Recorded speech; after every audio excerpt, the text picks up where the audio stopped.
Well, I'm going to start by asking, it's been a while since we've seen a good old-fashioned cannibal film. So I was wondering, Eli, is this a genre, is this, kind of a subgenre you've always been quite keen on exploring? Well, I love the cannibal movies of the 70s and early 80s that the Italians made. I mean, they had this kind of insane, fearless filmmaking where they went really into the jungle and filmed with, indigenous people.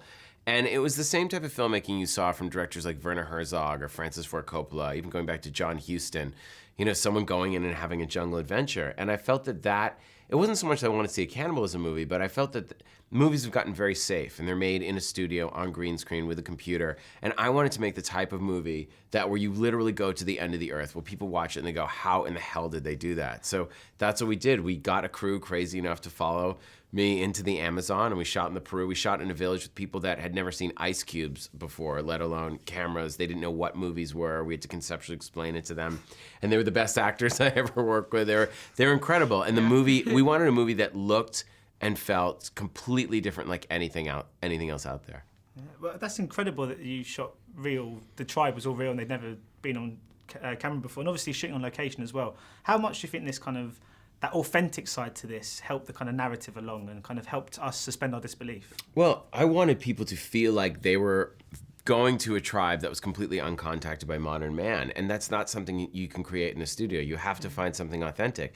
And the people of the village, they're farmers, so they don't normally look like this, but once you put them in the makeup, they have that real native look. It's the real indigenous look, and they loved it. But we wanted a place where you could put the camera 360 degrees. Anywhere you shot, you couldn't see anything. And that's, for the actors, their performance, you can't fake that. Yeah, I don't know whenever am I going to get the chance to be able to work in such an amazing condition where everything is given to you, everything is right there. Working with those people was unbelievably easy and natural and comfortable, and just between the heat and the bugs and far away and how everything just worked for you. You didn't have to do much.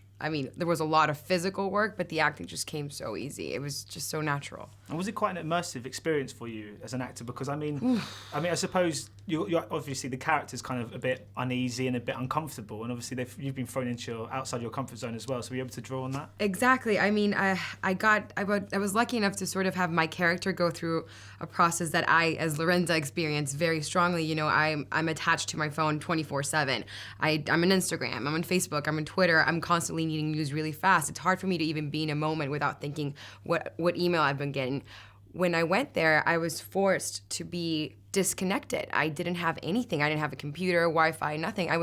So in a way, I was obligated to actually have a normal conversation with another human being and really listen and really be in the moment. And that happened for 3 weeks in a row. And that was really, for me, like a life-changing experience. You don't realize how much of your time and anxiety and nervousness is wasted on that. But also the danger of it. When she's feeling the heat, and so you couldn't put makeup on the actors because they were sweating so much because it was 110 degrees. They're really being bitten by ants and bugs. You can see their bugs were actually under their skin with the bumps. When Lorenza's in a river screaming, she was really, really screaming for her life. We had her tied on ropes, and she had a code word to yell in case she was really in trouble. She was screaming it the entire time. Yeah, but you couldn't hear her because the river was so loud, and you see her going, ah! I'm going, wow, she's really getting into it this take. But she was she really almost drowned.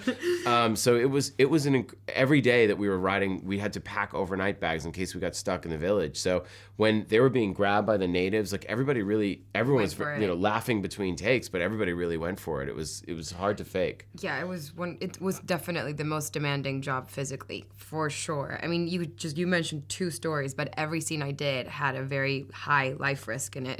And I was going to say as well, not only was there that kind of side to it, but also, some people, like myself, we save up a lot of money to go on these amazing trips to the Amazon and stuff. So from a personal experience, it must have been pretty incredible for you both to be out there and experiencing that whole sort of culture and way of life. It's amazing. The movie's an excuse to live in Peru and live in the Amazon, and we were in a terrific area, where you see us riding around in the motor taxis and those boats. That's where we live. On our days off, we would take them and go into town, and it was really, to get to know that culture, get to know those people. Also, everyone in the movie was real. There are a lot of non-actors. You see a whole militia in the film. They were real police officers. They're real. All the taxi drivers, real taxi drivers. The guys with the boats, that was their boat. So we got to go there and immerse ourselves and really live in the culture with those people. And I have a sense of adventure, and I just loved it. And do you know if they've seen the film, or if they will see the film? I suppose Well, there's no electricity in the village. We want to do a screening, but we'd have to basically get a generator, a television, and a DVD player and bring it out there. and wait for dark and then show the whole village. We'd love to. They loved seeing themselves. We could play back, we could shoot video or take photos and show them back, and everybody wanted to have their picture taken. They really loved it. Did it kind of bring about that kind of ingrained natural joy for filmmaking in a sense that you're seeing people that have never experienced this? It's almost like, taking a kid to a candy shop. These people are kind of amazed by all of it. And does it almost bring out that purity of cinema and strips it away of all the kind of the mundanity that you might get from working in it for a number of years? Oh, absolutely. I mean, when we're there, they just thought it was so ridiculous that we got to do this for a living. I mean, they work as farmers. They're out in the morning getting bitten by bugs in the sun. It's very hard labor, day in and day out. And the fact that we get to dress up like other people and pretend to do this, and we were paying them, 10 times what they'd make in a normal day. And they just couldn't believe that was actually what we did. And they loved it. And remember if you did a play when you're 8 or 9 years old with your class, and everyone in class does this school play, and the kids that aren't theater kids try it for the first time, and you can see them get bit by the theater bug. As soon as it's over, they're like, why can't we do the play again? That was so much fun. That was so much fun. The villagers had that. At the end, everyone was crying. They were so sad. They would please come back, do more, do more. The whole crew, everyone, we were so sad. It was really it was hard, but it was great. To watch the kids so quickly, to never see an iPhone, but then see them like selfies and videos. They were so intuitive. They want to be connected. They're a 90-minute boat ride from the nearest town, and all they want is to be part of the connected society. So for us, they felt like they were really, connected in a way with us there. I mean, the film, of course, it's very severe and it's quite uncomfortable to watch at times, but there's a kind of quite playful edge. There's something quite comedic edge to it, I suppose. A few times where I was kind of laughing. I'm not sure if it was because I was so shocked that it was kind of triggering that. But was that quite a tough balance for you to achieve? And did you get a sense that in the finished product it might have that tone to it? Well, I feel that in life there's humor. Even when you're at a funeral, someone's making jokes. It's how we deal with situations. And I'm writing a story about college kids. So if you're going to have a bunch of guys and girls together at that age, it's just comedy. This one's gonna like this one's sleeping with this one's mad at this one. It was happening for real. Yeah, and it was happening for real anyway. So, we cast really funny actors. You have Lorenza and Daryl Sabara, even Sky Ferreira. They all have a great, Aaron Burns, they have a wicked sense of humor. So why shy away from it? I also want people to like Lorenza and like her characters. So. Thanks. Yeah. I mean, people are funny or not funny in life, but you deal with it by making jokes or crying or whatever. So it's mainly showing how the students are in real life. I was going to say, of course, you guys have worked together a number of times now, Aftershock, Hemlock Grove, of course. I was wondering, does that kind of breed a nice kind of familiarity and a comfortability from seeing the same faces around on set? Yeah, our crew is like a family. And even the new movie we just shot, Knock Knock, it's like a lot of the same crew. It's the same crew that was in Aftershock and Nicolas Lopez movies, the Que Pena trilogy.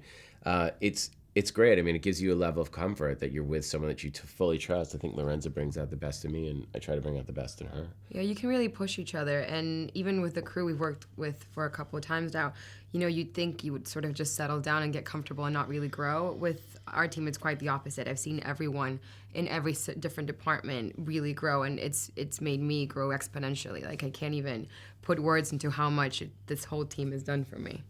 So just finally, you mentioned Knock Knock. What's that one about? What can we expect from Knock Knock? It'll be a while from now because I'm in post-production. We literally just shot it. But Keanu Reeves plays a happily married man when Lorenza and another actress named Ana de Armas show up at his house and tempt him, and he falls for it and unleashes absolute havoc in his life, unravels his life. So no cannibalism in that one? No, it's a thriller. It's my first non-horror movie.